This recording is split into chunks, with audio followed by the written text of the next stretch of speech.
It was a lonely spot on the shore of the Arabian Sea. I was standing there in the spray of the breaking waves when a solitary white bird passed over the waters. To me at that moment, it was the symbol of a soul passing over the ocean of life, detached and peaceful.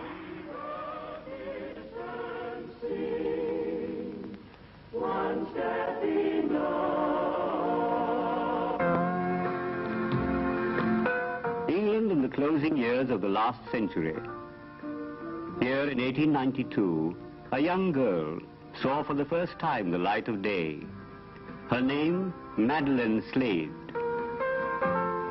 Her parents, Admiral Sir Edmund and Lady Slade, were members of the British aristocracy. She spent her early years in her grandfather's big country house. It was a period of chosen solitude, marked by a love of nature.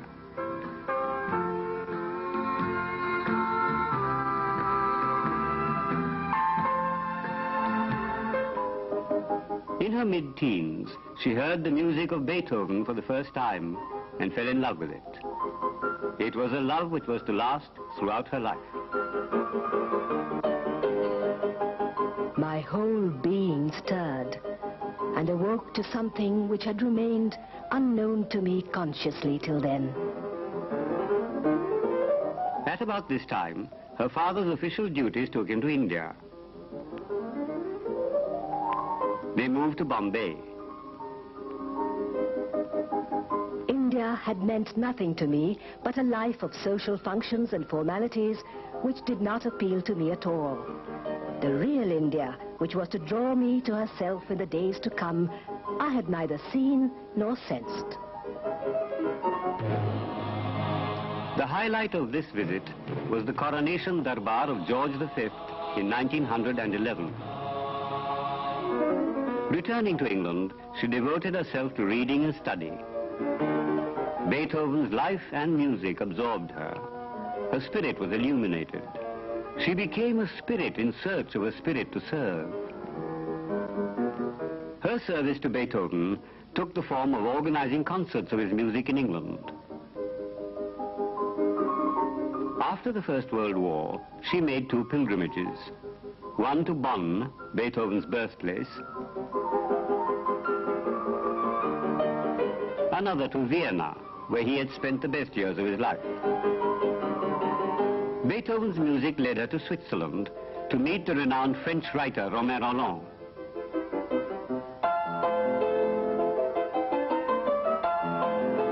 Rolland was a great admirer of Beethoven. He had written a short life sketch of the composer and also a novel based on his life. Rolland talked to her about Mahatma Gandhi, of whom she had never heard. Rolland called him another Christ. Those words went deep, but I stored them away without thinking that they had any special significance for me personally. Later, when she read Rolland's book, she realized that here was the something she was searching for. Here was the answer to her prayers. She was to go to Mahatma Gandhi. She read the Indian scriptures and of Indian life and prepared herself for the austere life of an ashram. She wrote to Gandhiji asking his permission to join the Sabarmati ashram. His reply put all fears and suspense at rest. No one in her family opposed her decision. They realized it was a spiritual necessity. Giving up the comforts of her home, she left London on October the 25th, 1925.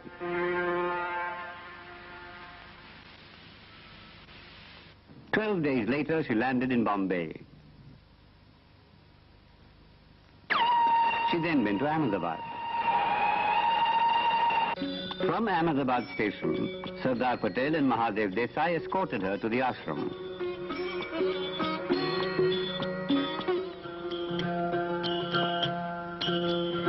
In a moment, The car drew up under a big tamarind tree, and I found myself walking down a little paved garden path. We passed through a small gate, then up 2 steps to a veranda, and through a door into a room. As I entered, a slight brown figure rose and came towards me.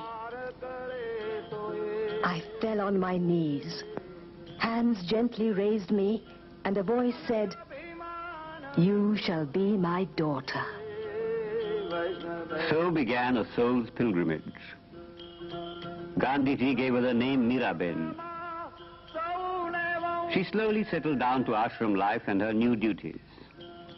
She who had cherished her solitude now lived in a busy community.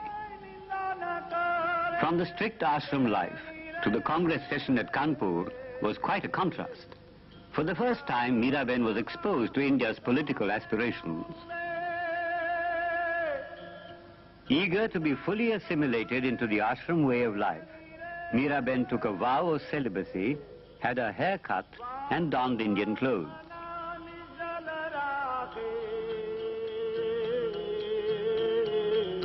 At times, Miraben accompanied Bapu on his various tours and helped collect funds for Khadi and for the Harijans. After a few years in the ashram, she set out on her own with Bapu's blessings to implement his program of village work. She braved all kinds of hardships, unmindful of the malaria which frequently laid her low. Those were stirring days. The power of the non-cooperation movement was at its height. Complete independence was the goal declared at the Lahore Congress in 1929. As the world watched the non-violent struggle, Gandhiji and his followers marched to Dandi. They broke the salt law as a symbol of defiance. He and several others were arrested. At its Karachi session in 1931, the Congress resolved that Bapu was to be its sole representative at the Round Table Conference in London. Bapu selected Miraben along with others to go with him. He respected her acumen and admired her selfless devotion to India. They sailed from Bombay on the 29th of August 1931. Life on board was peaceful, quiet, but busy as ever. A daily quota of spinning was a ritual of devotion not to be broken. Miraben helped Gandhiji with his correspondence. She was aware of the inner workings of the Congress. They relaxed and played with children. A warm welcome was given to them in Aden. On the 11th of September, they landed at Marseille and then went on to London. They stayed with Muriel Lester at Kingsley Hall in the East End of London. It was a centre dedicated to the cause of the slum dwellers of the city.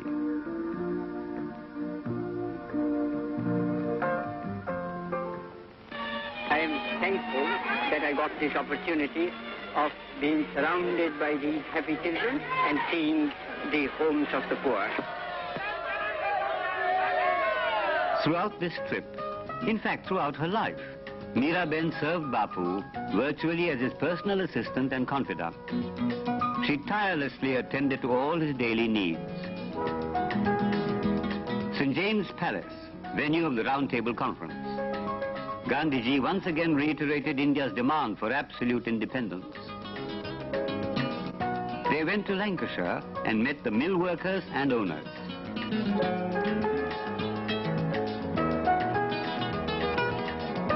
Gandhiji's simple and honest explanation of India's boycott of foreign cloth went straight to the hearts of his listeners. They understood one another. The Round Table Conference proved abortive, but Miraben and Bapu left England with happy memories. On the way home, they stopped in Switzerland to meet Romain Rolland. Gandhiji and Rolland were kindred souls. One day, Gandhiji requested Rolland to play some music of Beethoven, for it was through Beethoven's music and Romain Rolland that Miraben had come to India.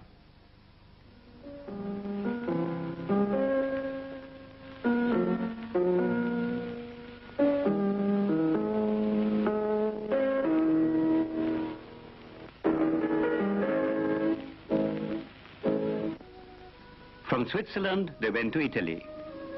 At the Vatican, Miraben was deeply impressed by a life-size crucifix. It seemed to be a reminder of the hard and narrow path of truth and of her own soul's pilgrimage. On the way home, they received news of the grim situation in India, of repression and the arrest of several leaders.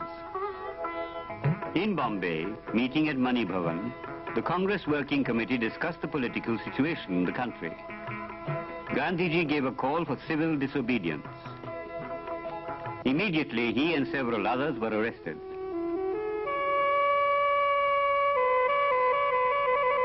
For secretly sending news abroad, Miraben was arrested and sent to the Arthur Road prison, Bombay.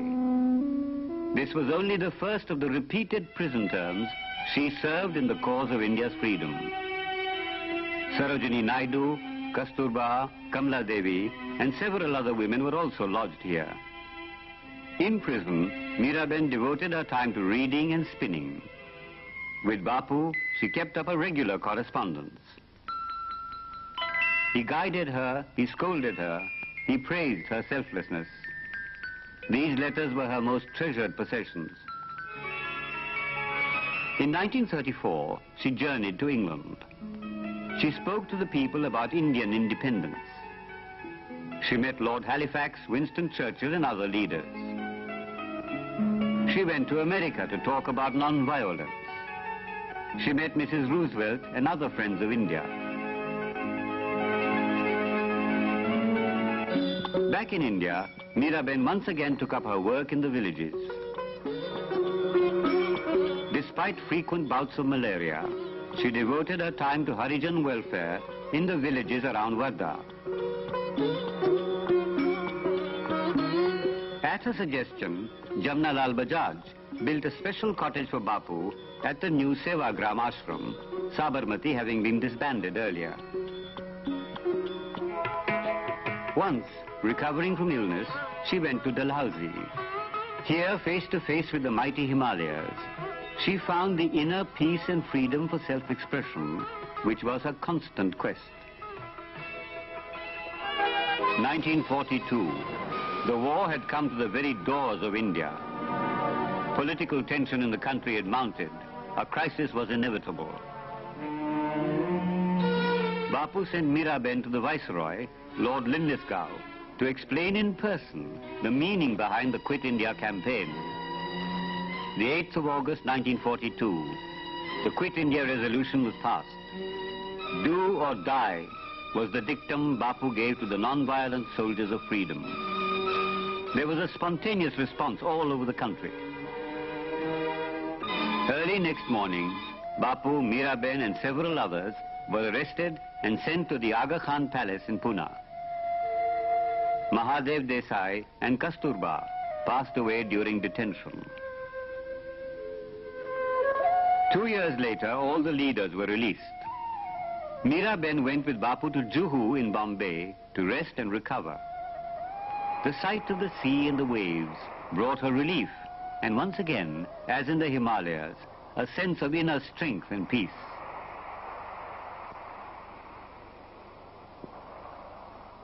Seeking self-expression, Miraben was now inclined more and more to work on her own in the villages.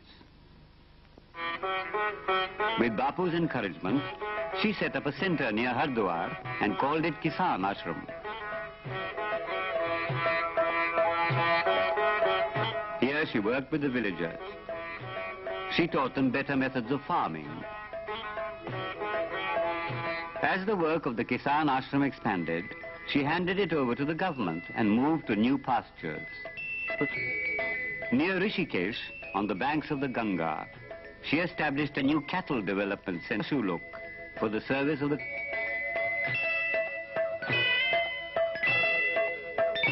Here, the wild beauty of the great forests and their wealth of animals and birds stirred in me a new strength.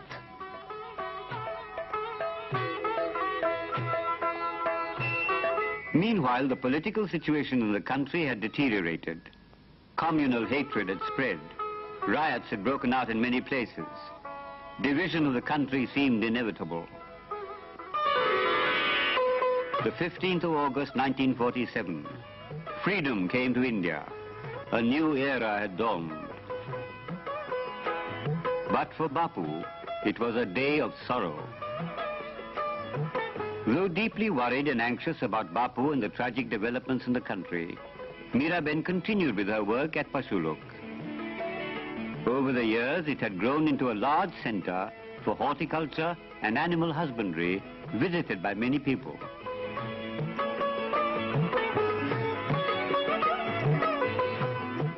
Here, in January of 1948, came the terrible news of Bapu's assassination. I stood silent and still. A vast emotion held me as in a trance. I looked up into the heavens. The stars were shining in peaceful splendor. They told of Bapu's spirit released and at peace. As I gazed on them, it was as if Bapu was there. Yes, there, and with me too. It all became one. Outwardly calm, she went about her daily work. The problem of the disappearing forests now occupied her mind.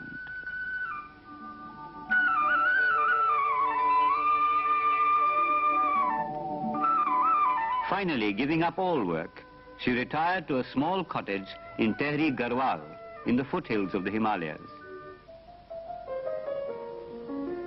There, the call came to me as clearly as the one which brought me to India in 1925, to return to Beethoven and Vienna, where all his great music had come to him. Broken in health, she left India in 1959 to find rest and repose in a small village near Vienna, where for miles around she was known as the Indian lady.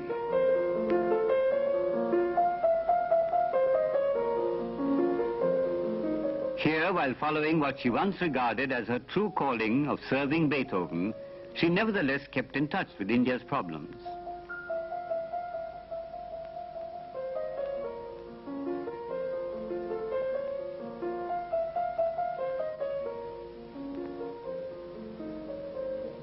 For her total identification with the cultural values and political aspirations of India, she was awarded the Padma Vibhushan in 1982. But illness prevented her from coming to India to receive the award. In the words of Sundarlal Bahuguna, I had been knowing her for 33 years, and she was a great lover of Ganges and Himalaya. When I met her last in Europe, living for many years, she told me that if you want to save Himalaya, nature alone can save Himalaya. She also sent a message to Mrs. Indira Gandhi that her last wish was that Himalaya should be saved. And the Indian ambassador at Vienna came to give her the message from Mrs. Gandhi that her wish would be fulfilled. And she, in a faint voice, said that very kind of her, and I could see a smile on her face. She passed away on the 20th of July, 1982, a woman both of India and of Britain.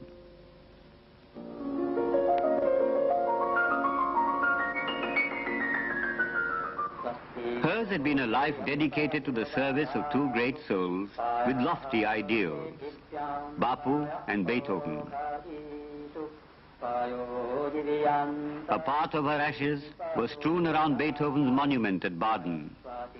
A part were immersed at Rishikesh in the holy Ganga, within sight of the lofty Himalayas, to become forever a part of India,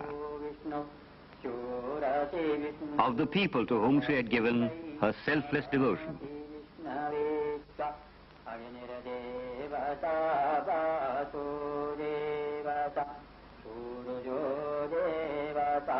Chandrama Devata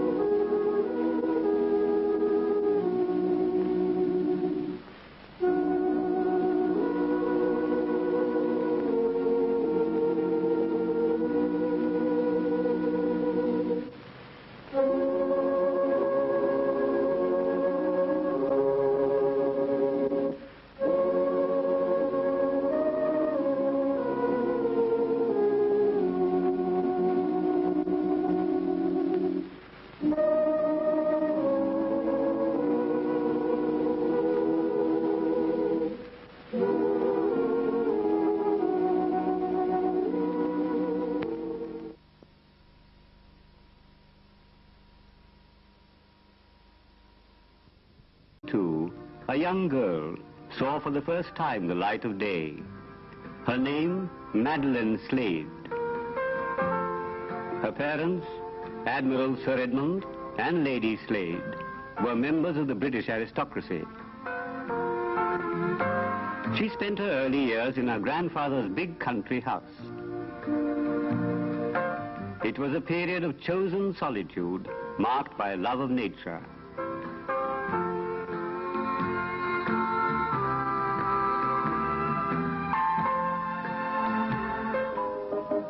In her mid-teens, she heard the music of Beethoven for the first time and fell in love with it.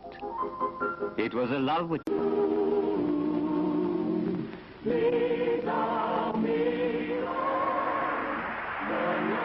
It was a lonely spot on the shore of the Arabian Sea. I was standing there in the spray of the breaking waves when a solitary white bird passed over the waters. To me at that moment, it was the symbol of the soul passing over the ocean of life, detached and peaceful.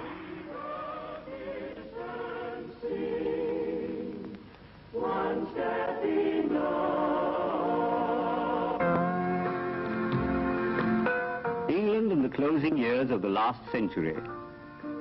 Here in 1890 it was to last throughout her life. My whole being stirred and awoke to something which had remained unknown to me consciously till then. At about this time, her father's official duties took him to India. They moved to Bombay. India had meant nothing to me but a life of social functions and formalities which did not appeal to me at all. The real India, which was to draw me to herself in the days to come, I had neither seen nor sensed. The highlight of Beethoven's music led her to Switzerland to meet the renowned French writer Romain Rolland.